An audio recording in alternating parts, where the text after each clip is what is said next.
Hello, my name is Vince. I'm a composer. I write music for a living, and in this video I wanted to sketch out my thoughts around minor scales, specifically from the point of view of composing or improvising music. So what I'm going to lay out here is a fairly conventional or traditional way of thinking about minor scales, with my own slight twist on it from the point of view of making them really useful for creating music, not just playing scales for exams or whatever. So what I'm going to do is lay out 5 choices of scales that you can use over minor chords when you're composing or improvising, and sort of demonstrate them, contrast them, and also then talk about how you can spice it up a little bit with notes outside of those scales. One of the things I want to stress just before we get started is the importance of always trusting your ears in these sorts of things. This particular framework or system of thinking about minor scales and how to create a minor-ish sound is quite particular to the way that I was educated in a fairly traditional sort of Western style way. If it sounds right to you, if it sounds good, if it sounds emotional or expressive, that's always the main thing. But anyway, without further ado, let's have a look at the first scale that I want to cover. It's sometimes called the natural minor scale or Aeolian minor. So when talking about scales, I find it quite helpful to think in terms of numbers. So a C major scale, we just number 1, 2, 3, 4, 5, 6, 7. We're giving each of these notes a number. Then when we get to C again, we're calling that 1. So we have 1 to 7. So this is the number 3, this is the number 5, this is the number 2, and so on. Now with the Aeolian minor, we're going to make a few tweaks to that 1 to 7. We're going to take the third, and we're going to flatten that. So I call that a flat 3. And flat just means to take it down by 1/2 step. So now if we do everything else the same, but we, instead of playing a 3-player flat 3, we get this. Flat 3, 4, 5, and so on.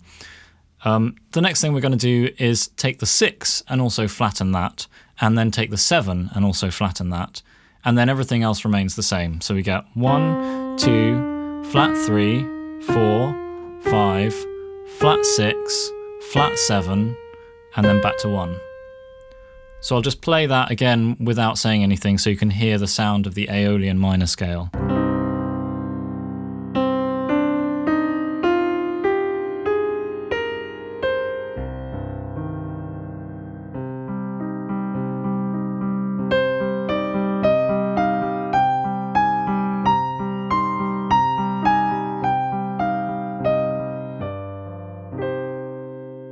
To me, this scale, across the whole scale, it has, to me personally, quite a uniformly sad or sort of downbeat feel about it. The upper part sounds like this.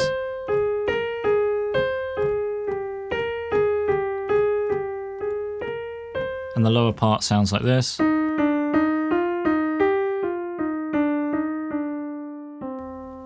If I speed up the tempo and play a bit more rhythmically, it has a different effect, of course.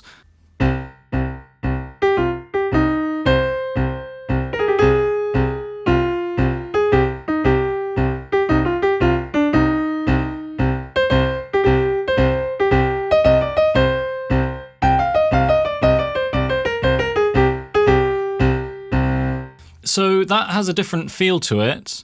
But I would say it's, again, it feels quite uniform across the scale, and it feels quite steady and grounded in terms of the way that it's presenting the emotional content. That's a little abstract, but I think when I start to contrast some of the other scales, what I'm saying might become a bit more apparent. I'm going to use my breath controller here to control the dynamics of the sound, which frees up both of my hands to play.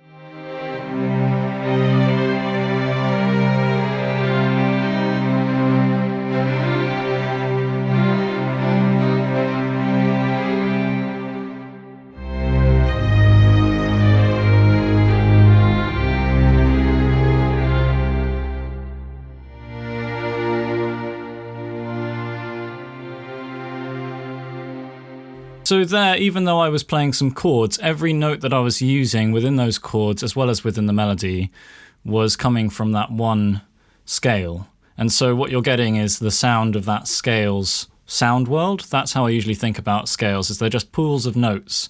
And the perceived chord or harmony center may move or be on different notes, but fundamentally you just have this kind of cloud of notes, and moving around and staying within that boundary of just using those notes has a certain flavor to it.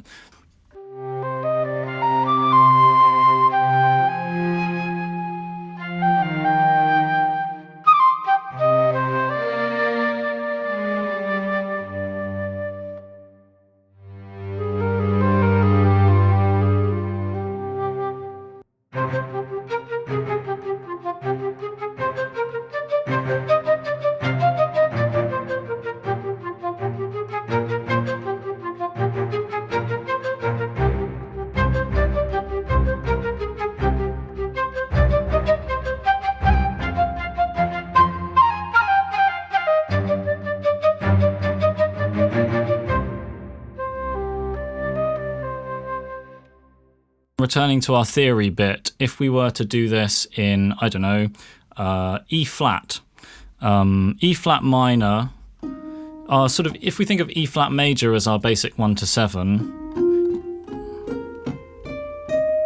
so I'm going to do flat 3, then I'm going to do our normal 4, 5, and then flat 6 and flat 7.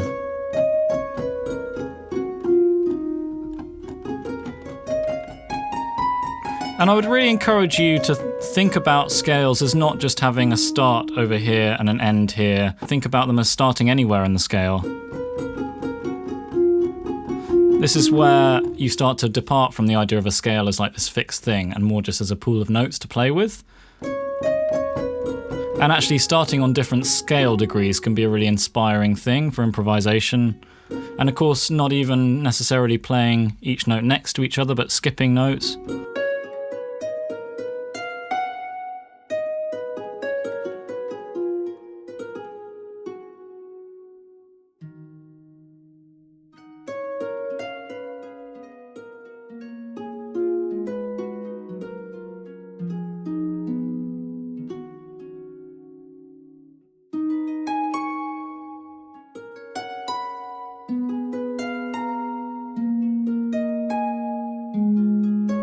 Here I'm just keeping one shape the same, but I'm going down in scale degrees.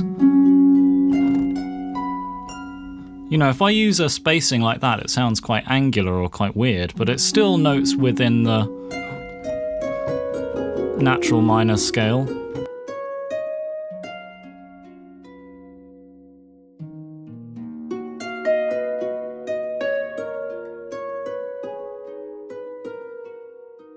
Now let's move on to the next scale I want to talk about, which is called the Dorian scale. So one thing that's quite fun to do is not just think of scales as existing in their own little bubble, but think of them in relationship to one another. And the relationship between the Dorian and the Aeolian scale is quite interesting. If we go back to our C key area, that's C major, 1, 2, 3, 4, 5, 6, 7. And then we've just been exploring 1, 2, flat 3, 4, 5, flat 6, flat 7, 1. One way of thinking about Dorian is that we take our sort of basic minor scale, the natural minor, and we brighten it up a little bit just by changing one of the notes. So whereas before we had a flat 6, we're just going to keep everything else the same but change the flat 6 to a regular 6th, or you might call it a natural 6th. And that sounds like this.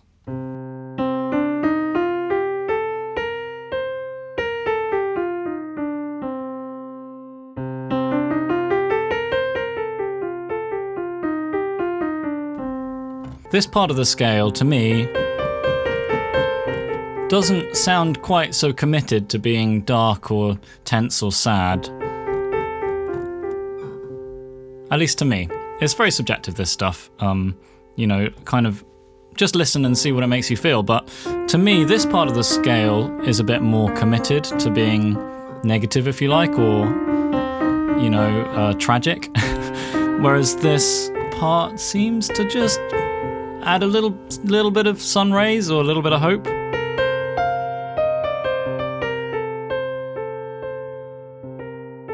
So here we have a nice, what I think of as a mix of light and shade. So let me just improvise with this a little bit and see what comes out.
The minute I start to kind of be really deliberate about my use of this A natural,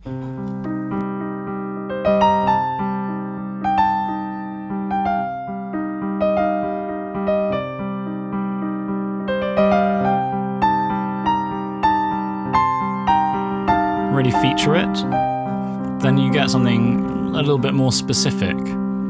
You know, and maybe that's one of the things we're trying to do here is rather than just thinking minor scale, you know, put us in a minor world, we're trying to be a bit more specific because we want to create a specific emotion or a specific intention with the music as a composer or as an improviser. One way of thinking about Dorian mode is it's the scale that comes out when you just play D to D on the piano, just playing the white keys. That metaphor doesn't really work if you're not a pianist, but it sounds like this.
Sometimes Dorian is kind of pigeonholed or stereotyped a bit as the thing that you use to get it sounding a bit medieval, which is no bad thing. I mean, hopefully I'll show what I've been showing is that, you know, there's lots of different ways it can be presented, and that's very much dependent on context and instrumentation and speed and dynamics and all that kind of thing. But nevertheless, if you want to do Game of Thrones-y kind of music, then probably Dorian scale might be useful too. Another way that you can brighten up the sound of that natural minor scale that we covered earlier, the one that sounds like this,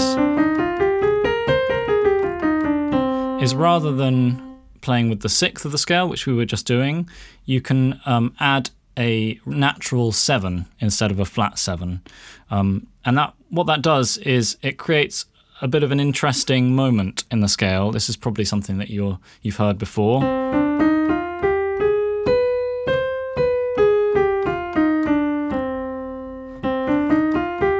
So this is called the Harmonic Minor scale, and it contains that natural 7. I don't know if brightening it up is the right word, but it certainly shifts it away from being all kind of the same. It kind of introduces a little moment of of something, a little bit of spice or a little bit of like brighter color to me.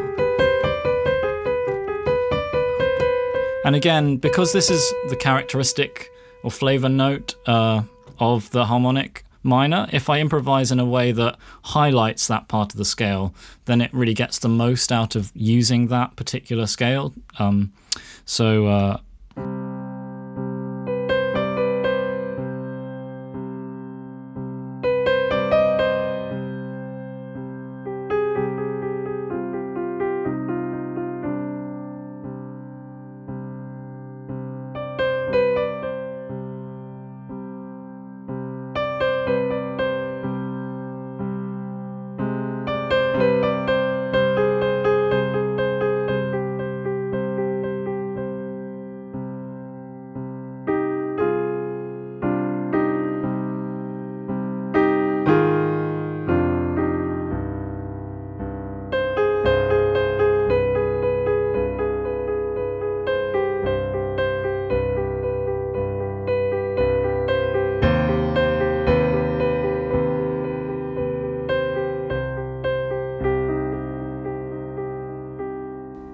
So all just using notes within the harmonic minor scale there. The obvious choice is to play things in a row, in a linear way.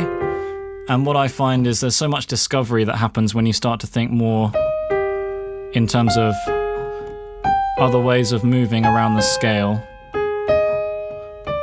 and finding patterns that go beyond just running up and down. Let's do a different key this time. Let's take G harmonic minor, which sounds like this. And again, just use notes from that particular minor scale.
Let's introduce another scale into the mix. This one's called the Melodic Minor, and sometimes I like to think of this as an even brighter version of the Dorian. So if you remember, the Dorian was a bit like brightening up the sound of the natural minor. This is like taking that level of brightness and then taking it up an extra notch by adding that B natural that we just saw in the previous scale. So it looks like this. In C minor, we have 1, 2, flat 3, 4, 5, natural 6, natural 7, and then back to 1.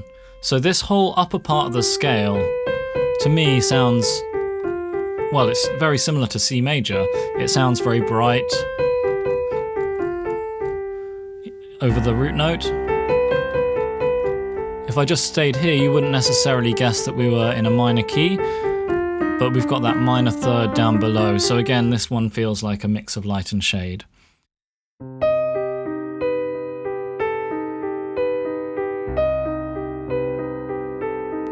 So often I associate this one with kind of mysterious or magical sounding music because, yeah, that light and shade thing works really well to convey that.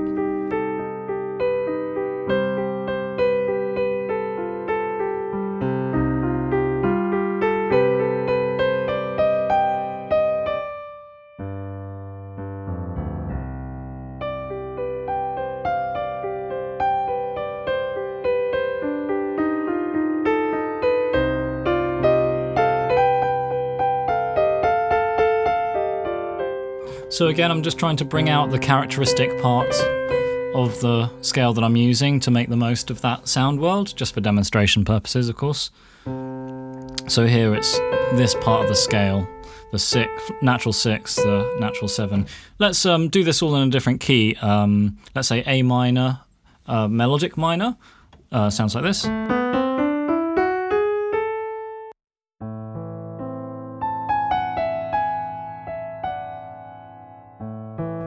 This is actually the scale I was using at the beginning of the video. If you're a fan of Eric Satie,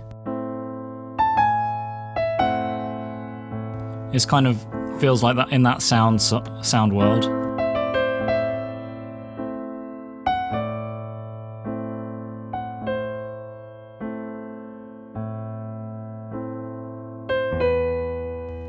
Now I'm going to move to the E minor melodic.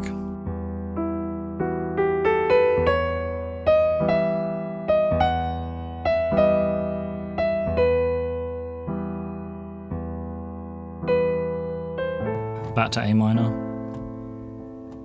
I love exploring scales in thirds,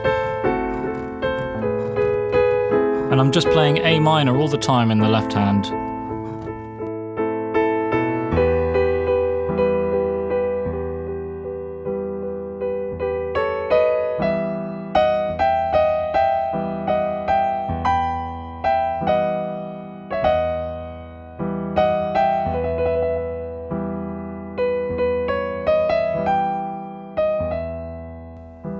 Anyway, you get the idea. Let's try some different sorts of musical contexts.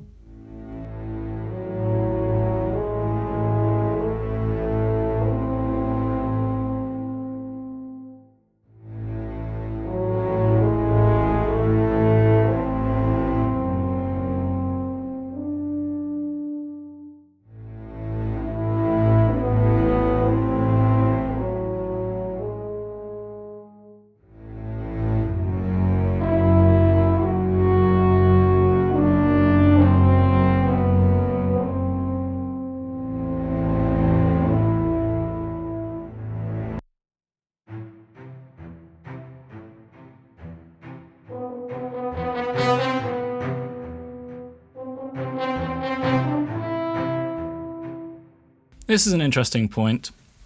Starting notes are quite important because they're the first thing that the listener hears, and often it's tempting to start on the first note of the scale, or maybe the fifth or the third, but choosing deliberately not to do that. So just now I started on the second, or the ninth, you might call it, on that B, just creates a different effect, and to me makes it like instantly a little bit more engaging.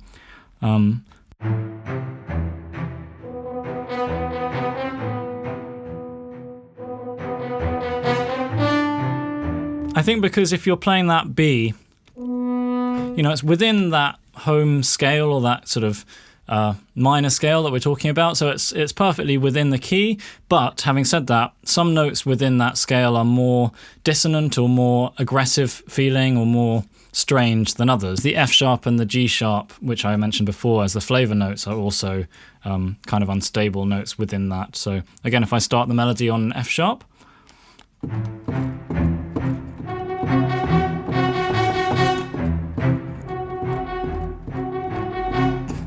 it feels like it needs to go somewhere. And it's like, there's the resolution, you know.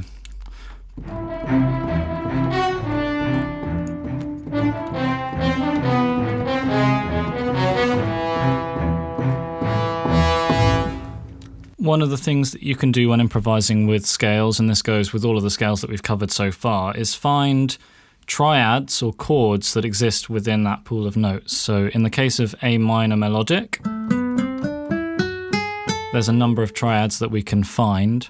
One would be just the A minor triad.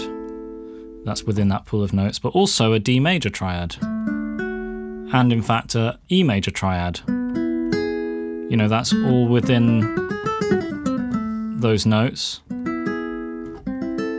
I can find a B minor triad. So that means that when I'm improvising lines,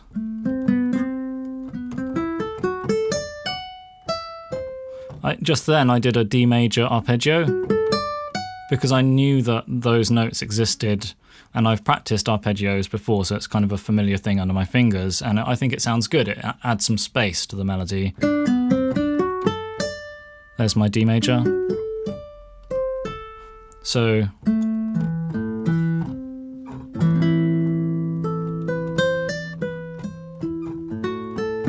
D major or B minor, A minor, B minor,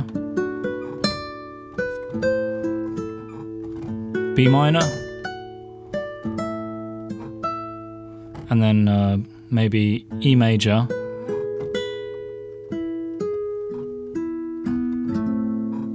and I'm thinking of that all as just contained within that A minor sort of key center, or just that one scale. That's kind of what unifies it all. So a pattern like this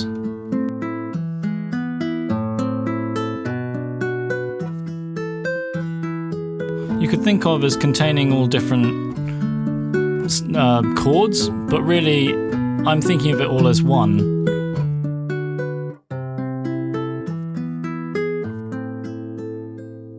It's actually all just notes within the A minor melodic scale there. Don't worry if that all feels a little bit like too much information, you know, just it's something that gradually comes together when you're practicing chords, when you're learning scales, just over the course of your musical learning journey, all these things gel together. But what I want to focus on in this video is just how you can think of these scales as pools of notes that happen to include arpeggios that you can then play with as a shape. The final scale that I want to show you is the Phrygian scale, and one way you can think about this in relation to the other scales is that, again, we're using the natural minor kind of as our starting point, just as we did with Dorian and with harmonic minor. This time we're making it a little bit more crunchy, or a little bit more spicy, a little darker in some ways, rather than brightening up the sound in the way that we did with the Dorian. So C natural minor sounds like this. And what we're going to do is take the second degree of the scale, so 1, 2, that's the D, and we're going to flatten it, or move it down a half step, so we get a D flat instead, and then we're going to keep everything else the same, so the rest of the scale is just like natural minor. So 1, flat 2, flat 3, 4, 5, flat 6, flat 7, and then back to 1 again.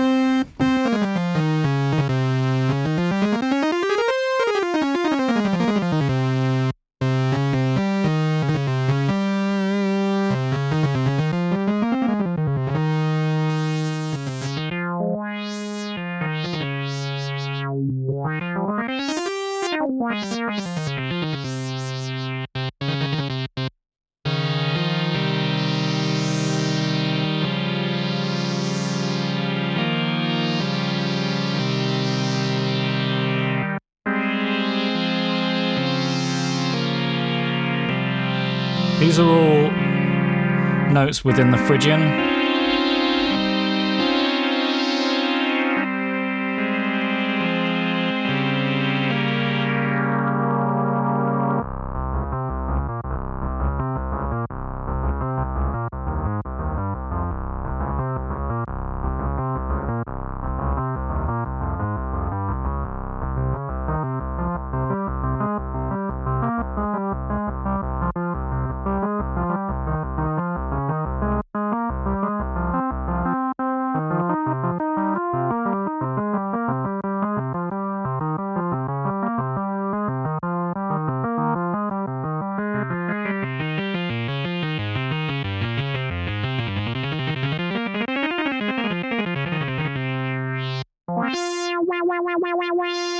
So this flat 2 is our flavor note, or the thing that we may wish to focus on.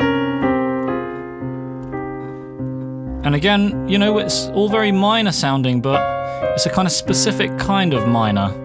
So we're just kind of getting to know the sound of it by playing and improvising and exploring on your instrument.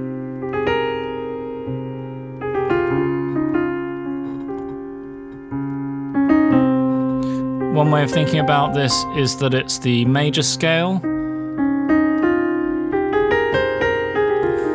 built off the flat 6, so A flat major, that starting on a C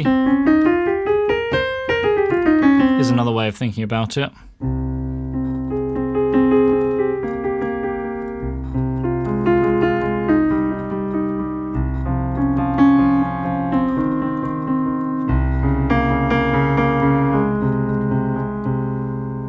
So now what I'd like to do is play some of these minor scales side by side in the course of a single improvisation, so you can start to hear how morphing from one to the other might sound, and just give you an opportunity to compare and contrast them a little bit. So I've created this very simple ambient sort of background chord. It's just an F minor chord. So I'm going to start by playing with the natural minor scale.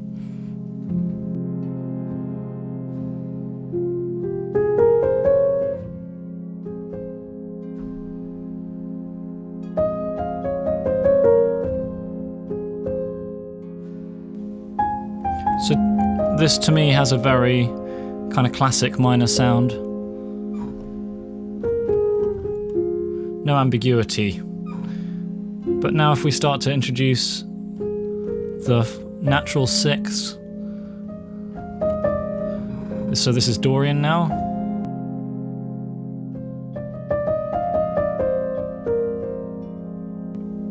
And then we go back to the natural minor.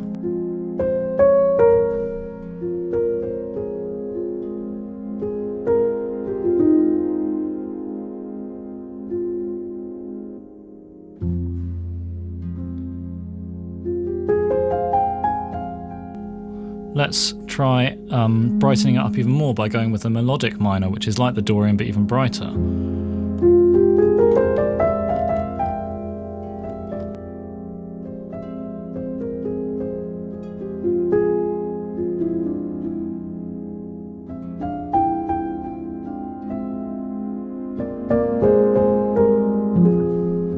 It's a bit more mixed. I'll go back to the natural minor.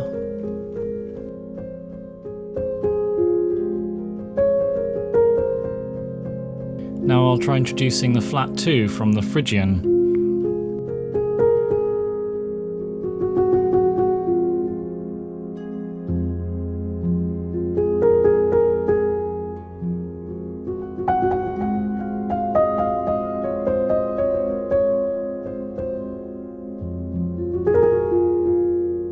Sounds a little bit, you know, more uncertain or perhaps magical, or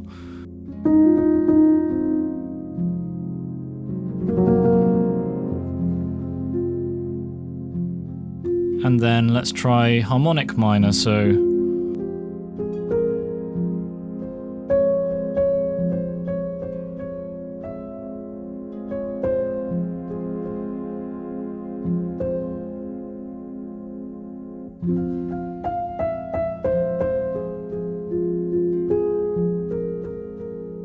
a different sound again.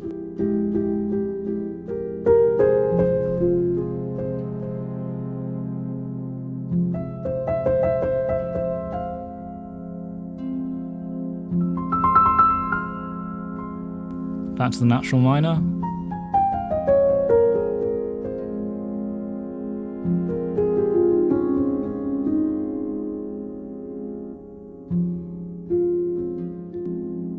Okay, so now finally the last thing I want to just demonstrate with a bit of improvisation, as always, is how you can think about yourself as being rooted in a scale of your choice, but then introducing notes outside of that scale and using those in a very deliberate, intentional way, knowing that you're stepping outside of the scale and then deliberately coming back into it, and how that can create a sense of tension and release.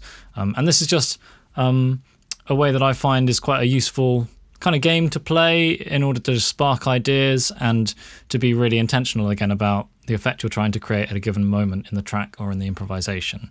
So I've taken the ambient track and it was a little bit floaty, so I've just added a few simple rhythmic elements to it to kind of ground us a bit more in rhythm this time. So here we go.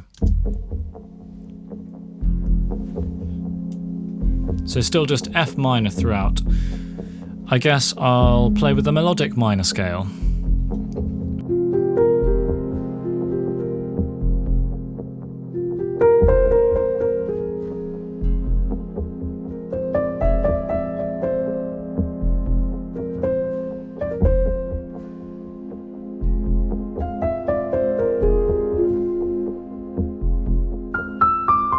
Now let's start thinking about adding some external notes.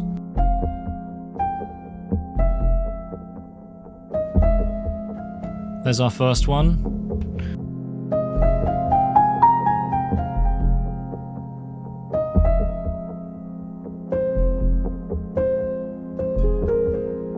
Here's another one.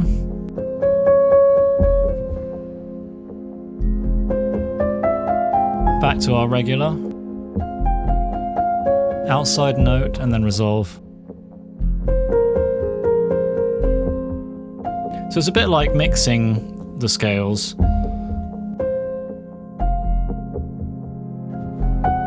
Outside.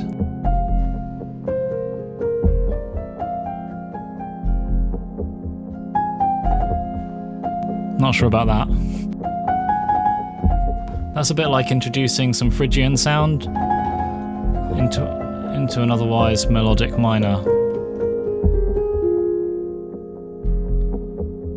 So, one way you can think about outside notes is how they decorate notes that are inside the scale. So for example, decorating this C with a B natural instead of a B flat, which would be the scale.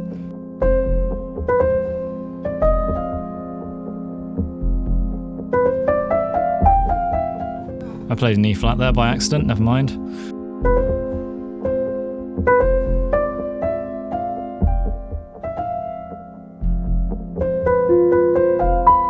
And you can stay with those outside notes as long as you want. Get really out and weird, as long as you know kind of where you're coming back to.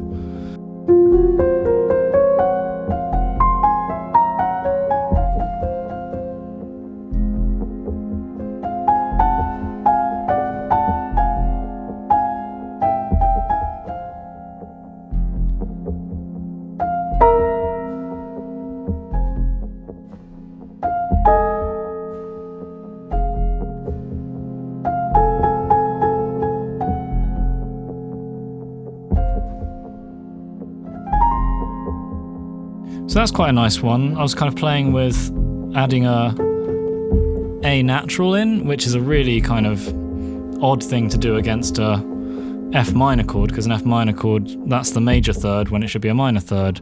But if you're very deliberate, it can sound great.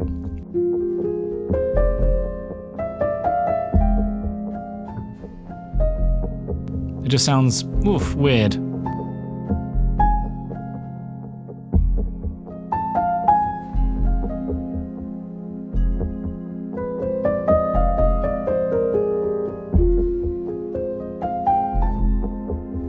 I mean, it's an effect, right?